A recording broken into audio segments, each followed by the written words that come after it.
আর তারা স্বাভাবিকভাবে আমার মুত্তাসিরা ছবি তুলতেছে ছবি। আমি তো আমার কলিজার টুকরা 4টা ছেলে, ছোট ছেলে, আর কত আত্মীয় সবার সবচেয়ে বেশি আদর করতাম তাকে আমি। আমার 6 বড় তখন তখন আমি দেখি তার পায়ের হলুদটা, তার পাটা হলুদে লাগে রয়েছে এবং তার মাথা থেকে 3 ফিট উঁচু ভেন্টিলেটরে তার ঝুলন্ত তার গামছা বাঁধা। তখন আমি বলতে শুরু করছি যে তোমার আমার ছেলেকে হত্যা করে এখানে চুলায় রাখছো, ফাঁসিতে চুলায় রাখছো, তোমার আমার ছেলেকে হত্যা করছো। এভাবে কাঁদতেছি আমার ওয়াইফকে নিয়ে, আমার ওয়াইফকে নিয়ে দুজনে এই লাশকে আমরা করি।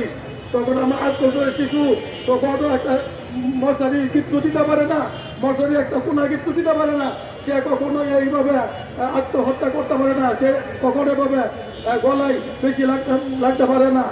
এবং তখন আমি যখন প্রিন্সিপালের রুমে নিয়ে গেলাম আমার ছেলেকে, আমার ছেলে শরীর গরম, মনে হচ্ছে 10 মিনিট আগে মারা গেছে। তখন আমি অনেক চেষ্টা করতেছি যে তার কি আলামত। তখন আমি দেখলাম গাঢ় কোনো গলায় কোনো দাগ নাই, তার মুখ চোখ সব কিছু স্বাভাবিক।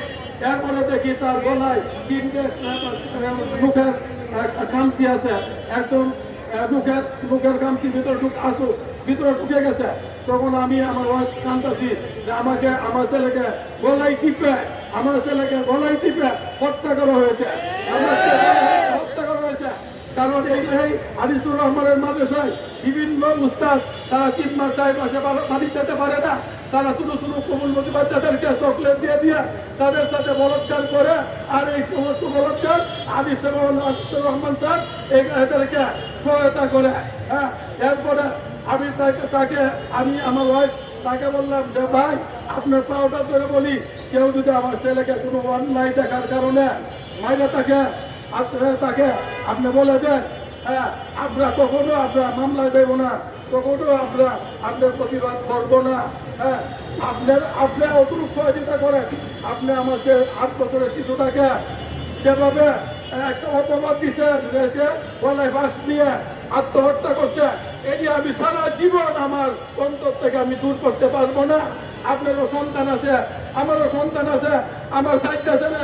এই ছেলেটা আমার হাফেজ হইয়া মাওলানা হইতেছে, এরপরে হইলো আমার এই ছেলে হাফেজ হইয়া শোনাইতেছে, এরপরে আমার এই ছেলেটা মুত্তাকির 10 বছর বয়স, 12 করছে।